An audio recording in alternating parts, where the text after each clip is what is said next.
მოგესალმებით სრულიად საქართველო. კახეთის ერთ-ერთი ულამაზესი კუთხიდან ყვარლიდან. ძალიან მიხარია, რომ დღეს ჩვენთან სტუმრად ხართ ილიას მამულში გადაცემა ჩემი კუთხის მასპინძელი.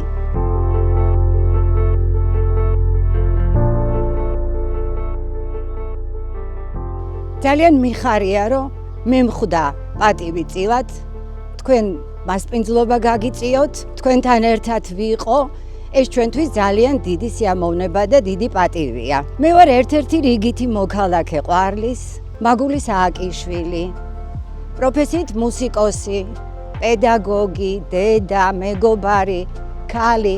ჩემი მთელი ბავშვობა აი ამ მეზოყურეში მაქვს გატარებული. სკოლის შემდეგ მთელი კლასი მოვდიოდით აქ. დავჯდებოდით, ვერთობოდით და მერე ბრუნდებოდით სახლში. ჩემთვის ყვარელი არის პატარა საქართველო, დიდი ბედნიერება და სიხარული. მე ყვარელში დავიბადე, აქ გავიზარდე და ბოლომდე, სიცოცხლის ბოლომდე აქ ვაპირებ ცხოვრებას. ძალიან ბევრი ღირსშესანიშნავი ადგილია ყვარელში სანახავი. ბუნებრივია დღეს ჩვენ ვერ შევძლებთ ყველა მათგანს შევეხოთ ან გაჩვენოთ. სასურველი იქნება გვესტუმროთ, თქვენ თვითონ დაათვალიეროთ ეს ადგილები, მოინახულოთ, მოილოცოთ. ძალიან კმაყოფილებით დარჩებით. ერთხელ რომ ჩამობრძანდებით, მეორედ კიდევ მოგინდებათ და სურვილი გექნებათ, რომ დაბრუნდეთ ყვარელში. ახლა კი მე ჩემთვის უსაყვარლეს ადგილებს გაგაცნობთ.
შენი სურვილი მომეცა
შენა შენ მაგრერამ დაგამშვენა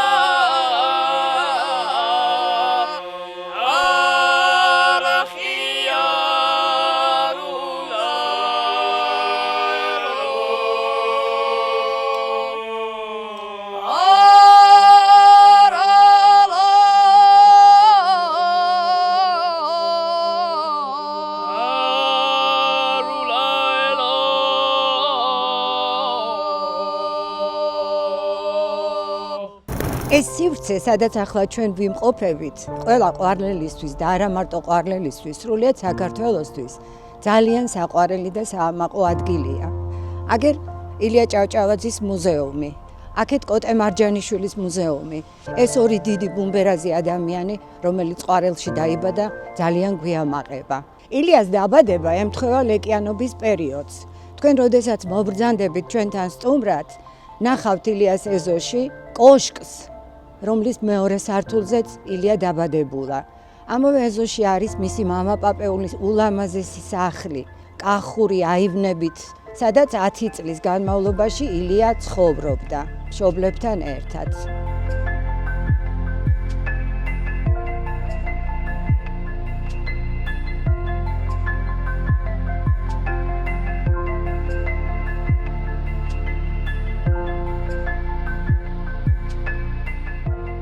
ეზოში დგას 500 წლიანი კაკლის ხე, რომლის ჩრდილშიც ილიას ძალიან უყვარდა კახელ გლეხებთან საუბარი.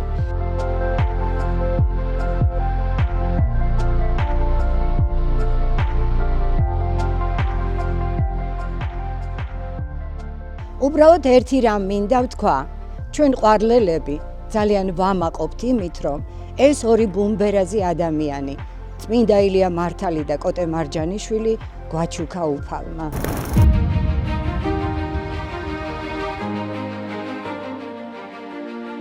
ჩვენ ახლა ვიმყოფებით საუკუნეების წინ დაარსებულ დედაქალაქ გრემში. ჩემს უკან მოსჩანს ჩვენი ეპარქიის მშვენება მთავარანგელოზის ტაძარი. ეს ეკლესია აუგია ლევან მეფეს. აქ ძალიან ბევრი მნიშვნელოვანი ადამიანებიც მოღვაწეობდნენ, მაგალითად წმინდა ქეთევან დედოფალი, რომელმაც გარკვეული პერიოდი გაატარა აქ გრემში. კიდევ აქ მოღვაწეობდა დიდი წმინდანი იოანე ჭიმჭიმელი, რომელმაც სასულიერო აკადემია დააარსა გრემში. ერთ დროს ქალაქი გრემი იყო ძალიან აქტიური, ძალიან განვითარებული. აქ სასულიერო აკადემიაც ყოფილა და მოღვაწეობდნენ აქ დიდი წმინდანები. თუმცა შაჰაბაზის შემოსევის შედეგად აქ ყველაფერი განადგურდა.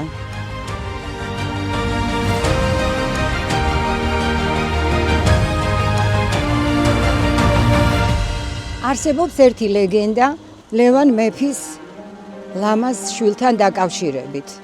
შაჰაბაზმა როდესაც გაიგო, რომ ლევან მეფეს ყავდა ასული ულამაზესი, მოინდომა მისი ხელში ჩაგდება. გადამალეს ეს ლევან მეფის ასული, მაგრამ შაჰაბაზმა მაინც გაიგო მისი ადგილსამყოფელი და ეს გოგონა, რომელსაც რა თქმა უნდა არ უნდოდა, რომ შაჰაბაზის ხელში ჩავარდნილიყო, გადმოხტა და თავი მოიკლა. ამბობენ, რომ მისი სისხლით შეღებილი აგურებით აშენდა შემდეგ ეს ტაძარი. ამიტომაც დაჰკრავს ამ აგურებს ასეთი წითელი ფერი.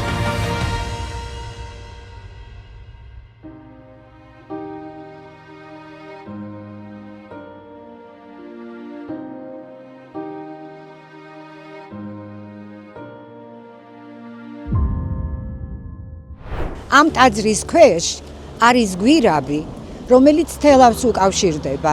ამბობენ ლეგენდის თანახმად, შაჰაბაზის შემოსევის დროს ის ძვირფასეულობა, რაც სამეფო კარზე იყო, გადამალეს გვირაბში. აი ასეთი საინტერესო ისტორია აქვს ამ ტაძარს, ვისაც არ გინახავთ, გეპატიჟებით, ჩამობძანდით და აუცილებლად მოილოცეთ ეს მთავარანგელოზის ტაძარი.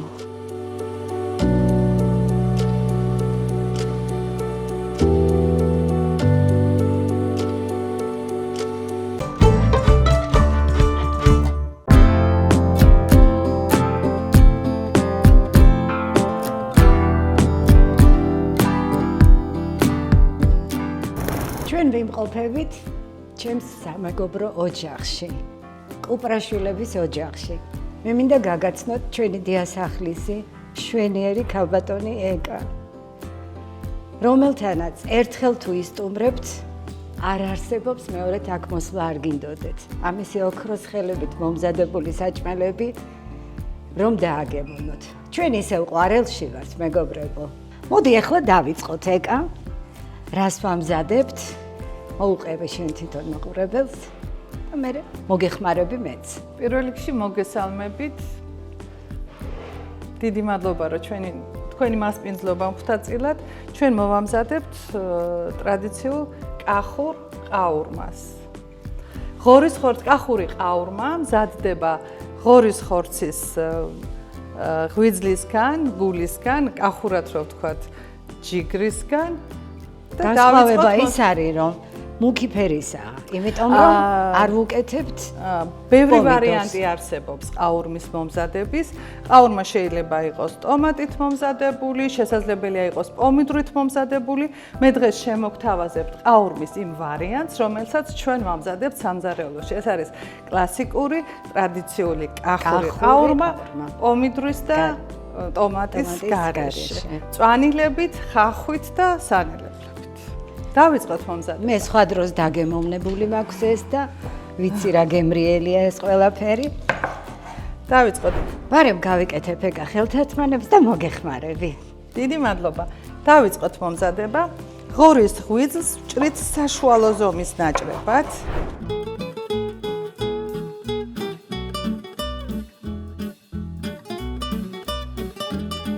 შორის შევხედრი ვარ ისეთ სტუმრებს, რომლებიც მაინდა-მაინც მოითხოვენ, რომ იყოს კახური ყაურმა მათ სუფრაზე. დაგეთანხმებით. ყაურმა ნამდვილად მოთხოვნადი კერძია. ეხლა მე ვჭრი ღორის ხორცის ღვიძლი დავჭერი, გული და რაც მთავარია, კახურ ყაურმას აუცილებლად ჭირდება ბადეკონი. რომელიც ძალიან უხდება და აგემრიელებს. აუცილებელია. არის. ჩვენ არაჩვეულებრივ გარემოში ვიმყოფებით. ძალიან ბევრი სტუმარი ყავს ყოველთვის ქალბატონ ეკას. ძალიან ბევრი ალბათ შეგიძლია გაიხსენო განსაკუთრებულად დავუშვათ რომელი სტუმარი და გამახსოვრდათ ან რა კერძი შეგიკვეთათ, ან საერთოდ იქნებ მოგვიყვეთ რაიმე ამის შესახებ. საიდან დაიწყო ეს ყველაფერი? ეს დაიწყო ძალიან დიდი ხნის წინ. 15-16 წლის წინ. ჩვენ ვიყავით ერთ-ერთი პირველი, ვინც ამ ტურიზმით, აგროტურიზმით დავინტერესდით, ესე ვთქვათ. ჩვენი პირველი სტუმარი იყო კატკა ბასელი, ეს არის ჩეხი მწერალი და ძალიან ისეთ წინააღმდეგობას ვხვდებოდით. ეს სიახლე იყო ზოგადად ამ ინდუსტრიის განვითარება ჩვენს ქვეყანაში. ბევრ წინააღმდეგობას ვხვდებოდით და ყველას უკვირდა, რომ ჩვენს ოჯახში ჩვენ ვიღებდით ამდენ სტუმარს და ეს იყო ჩვენთვის ძალიან სასიამოვნო პროცესი. მინდა გითხრათ, აი იმ თავიდან, იმ დროიდან, რომ ჩვენი ხასიათი, ანუ ჩვენი სტუმარს მასპინძლობა ვაქციეთ საქმეთ. და ძალიან ბევრი სტუმარი გვყავს სხვადასხვა ქვეყნიდან, ევროპიდან, რუსეთიდან, ამერიკიდან, ისრაელიდან, მსოფლიოს სხვადასხვა კუთხიდან და შეიძლება ითქვას სხვადასხვა კონტინენტიდანაც. ხო, ძალიან კარგი. მე შევსწრები ვარ ისეთ სტუმრებს, რომლებიც რომ მიდიან უკვე, ერთმანეთს ეუბნებიან, რომ ჩვენ აქ აუცილებლად უნდა დაუბრუნდეთ კიდე. იმდენად კმაყოფილები მასპინძლით, კერძებით და ყველაფრით. დიახ, ნამდვილად ჩვენთან ერთხელ მოსული სტუმარი აუცილებლად უკან ბრუნდება. და ჩვენ ამით ძალიან ამაყები ვართ და ძალიან დიდი პასუხისმგებლობა გვაქვს ჩვენი სტუმრის წინაშე. და ყველა ჩემს სტუმარს ვეუბნები ხოლმე, რომ ჩვენ ანგარიშვალდებულები ვართ ჩვენ სტუმართან, რომ ყველა შემდეგი მოსვლა რაღაცა სიახლეები დავახვედროთ, რაღაცა წინ გადადგმული ნაბიჯი გვქონდეს ჩვენც, რომ ყველა აქ მოსულმა სტუმარმა ბედნიერად იგრძნოს თავი და ჩვენ ეს გვაბედნიერებს ოჯახის ყველა წევრს. აუცილებლად. ამ უცხოელ სტუმრებს თუ აქვთ ინფორმაცია საქართველოზე, დავუშვათ რომელიმე კუთხესთან დაკავშირებით, თუნდაც კახეთთან, ზოგადად. იცით, მაშინ როცა 15-17 წლის წინ ყველას უკვირდა ჩვენი ამ საქმიანობით დაკავება, ესე ვთქვათ, პირადად მე და ჩვენი ოჯახის ყველა წევრი რაღაც მისია მეგონა, ჩემი რომ უცხოელისთვის გამეცნო საქართველო და შემეყვარებია აქაურობა. აი, ბოლომდე ვიხარჯებით თითოეული ოჯახის წევრი ამისთვის და მართლა გვინდა რომ ყველა აქ მოსული სტუმარი ისევ დაგვიბრუნდეს და ჩვენი უახლოესი ადამიანები ხდებიან. და მართლა ბევრი გვყავს ისეთი, რომელიც აი დედას მეძახიან ზაფხულზე შეიძლება ითქვას რომ ყოველ შაბათ-კვირას ჩვენი სტუმრები არიან. ძალიან კარგი. მე ერთ-ერთი ჩემი აქ სტუმრობა უნდა გავიხსენო. ჩვენ ყავდნენ კვინტეტია ასეთი ურმული. ისინი იყვნენ ჩამოსული კონცერტზე და ჩვენ აქ მოვხვდით. არ მავიწყდება. გვერდით მაგიდასთან იჯდნენ ლიტვიდან სტუმრები. ხო. და ფალიაშვილის დაისიდან რომ დაუკრეს ფანდურზე და ამღერდნენ ეს თქვენი სტუმრები, მე ვერ მოვითმინე, ისინი ისეთი გულისყურით გვიყურებდნენ და გვისმენდნენ, გადავედი და ვიცეკვე ქართული. ეს ქალბატონები ვინც იქ იყვნენ, მოიხიბნენ, სულ ყველა ავაყენე. ივა გახსოვს რომ მეუბნებოდა შენ ეხლაოდ დანსკლასის რეპეტიცია გაქო. ყველა ვაცეკვე, ისეთი ბედნიერები იყვნენ და ერთი წლის შემდეგ ზაფხულში, მეორე ზაფხულს, იგივე სტუმრები ნახე რომ იყვნენ ჩამოსულები. აი, ეს ისევ ყვარელია და იმიტომ. დიახ, ასეთი შემთხვევა ძალიან ბევრი გვაქვს. სტუმრები გვიბრუნდებიან და ჩვენ გვაბედნიერებს ეს მომენტი და ყველა ღონეს ხმარობთ ამისთვის. აუცილებლად, აუცილებლად. დავუბრუნდეთ ისევ ჩვენ კერძს, ყაურმა გასკურაზე დასათქმელად მზად არის, აუცილებელი ინგრედიენტია კახური ყაურმისთვის თეთრი ღვინო. ხო, რომელიც ძალიან აგემრიელებს. დიახ, ბატონო. და რაც შეეხება მწვანილებს და ნიორს, ყაურმის მომზადების შემდეგ დააყრით. ავიღოთ და შემოვდგათ გასკურაზე. ყაურმა მოსამზადე. შემოვდგათ.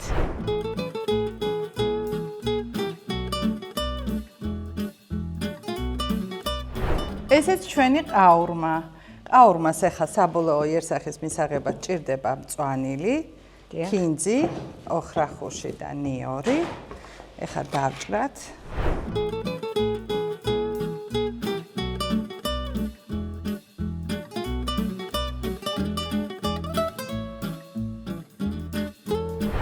დამიგემოვნეთ. ეხლა დავაგემოვნებ. უგემრიელესი სუნი აქ. ეკა მაგარია. მიხარია. ძალიან გემრიელია. დიდი მადლობა, მიხარია. კახური ყაურმა უკვე დავაგემოვნეთ. უგემრიელესი იყო. დამიჯერეთ რომ მოხვიდეთ არ ინანებთ. ეხლა გადავიდეთ მეორე კერძზე და ქალბატონ ეკას ვთხოვ რომ გითხრას რა არის ეს მეორე კერძი. მეორე კერძი კახელებისთვის არანაკლებ სასიამოვნო და სასურველი კერძია, ეს არის ხფოს ნეკნი. აუცილებლად ხფოს ნეკნი უნდა იყოს ესე გრძლად დაჭრილი. მე ხა თქვენთან ერთად მოგრძო ფორმის აუცილებლად და ეს ხორცი უნდა დავბეგოთ, რომ ადვილად შეიწვას.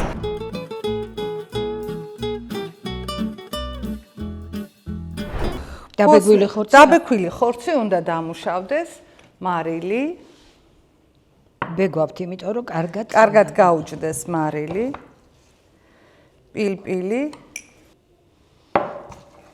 და რადგან ხფოს ხორცი არ არის მაინც ცხიმიანი, აუცილებლად უნდა დავუმატოთ ცოტა ზეთი. უგემრიელესი გამოდის. შევასუნელეთ, კი.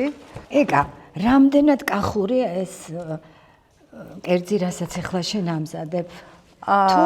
იცით, კერძი არის კახური, თუმცა მე როგორც იმერელი და კახელების რძალი, შემიძლია ხოლმე ეს რაღაცა მიქსს ვაკეთებ კახურ იმერულ კერძებისას. ამიტომაც არის აქ ხოლმე ყველაფერი განსხვავებული. ხო, აი მაგალითად კეცი უნდა შემოგთავაზოთ, კახეს ხფოს ნეკნი უნდა შევწვა ნაკვერ ჩხალზე, კეცზე. და გადავახვიოთ ფოლკაში.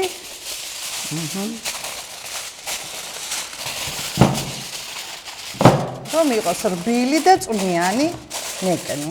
ამით რა თქმა უნდა არ სრულდება ნეკნის მომზადება, ჯერ უნდა შეიწვას და შემდეგ ვაგრძელებთ ნეკნის აი სერვირებას და მომზადების სხვა ინგრედიენტების დამატება, საბოლოო იერსახის მისაღებად.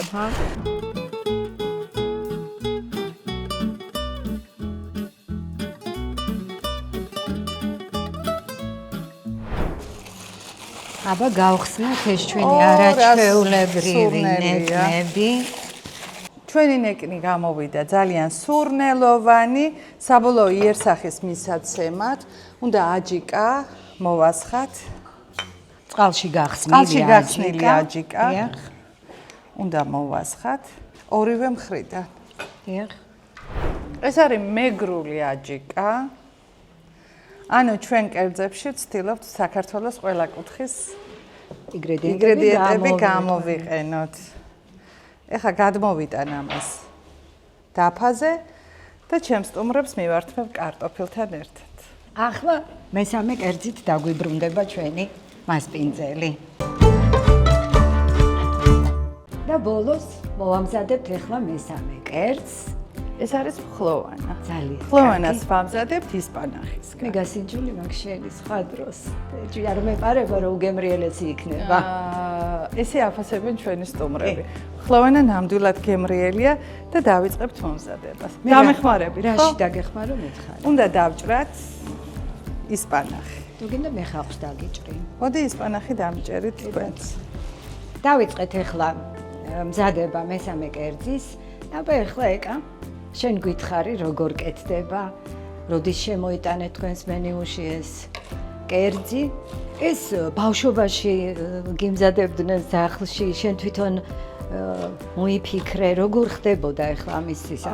ბავშვობაში ფხლოვანის სხვადასხვა რეცეპტი არსებობს. მე ბავშვობაში ჩვენს ოჯახში მზადდებოდა იმერეთში ფხლოვანა ჭინჭრით. თუმცა ხო, ბარბარე ჯორჯაძის რეცეპტებს აქტიურად ვიყენებ და ვეცნობი და მხლოვანა ისპანახით არის ეს ქართული კერძი უგემრიელესი. მე დავჭერი ახლა მხლოვანასთვის ისპანახი. ეხლა ჩავახეხავ ყველს.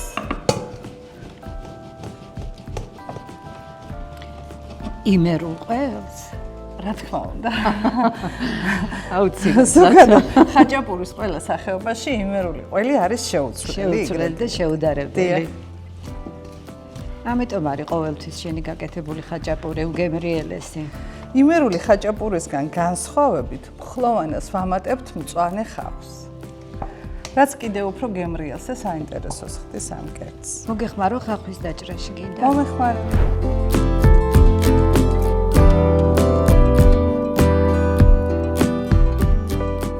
ფხლოვანას ყველა ინგრედიენტს აუვრევთ. მარილს დავუმატებთ იმის მიხედვით, რამდენად მარილიანია ყველი. თუ ყველი მარილიანია, მარილის დამატებას აღარ საჭიროებს. ფხლოვანას გულსართი მზად გვაქვს. ეხლა გავამზადოთ ცომი. მაინტერესებს რაიმე განსხვავებულია შენი ცომი თუ ეს არის რატომ არის ხოლმე ასე გემრიელი? ცომის გემოს ბევრი ფაქტორი განაპირობებს. პირველ რიგში ცომის ხარისხი, ფქვილის ხარისხი. და ცომი ეს არის ტიპიური იმერული ხაჭაპურის ცომი, რაიმე განსაკუთრებული ინგრედიენტი არ აქვს. აქ განსაკუთრებულია მხოლოდ გულსართი.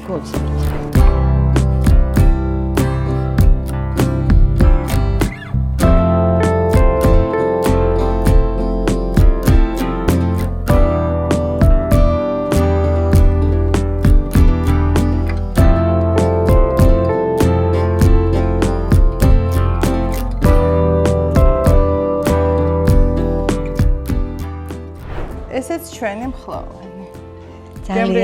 ძალიან კარგი. მე მინდა დიდი მადლობა გადაუხადო ჩვენს მასპინძელ ქალბატონ ეკას. აჭარის ტელევიზიას რასაკვირველია და ჩვენ მოაყურებელო. თუ თქვენ გულდასმით მოგვისმინეთ, გვიყურეთ, თქვენც დაამზადეთ და ისეთივე გემრიელი გამოგივათ, როგორიც ჩვენი იყო. დიდი მადლობა. შეხვედრამდე ისევ ყვარელში.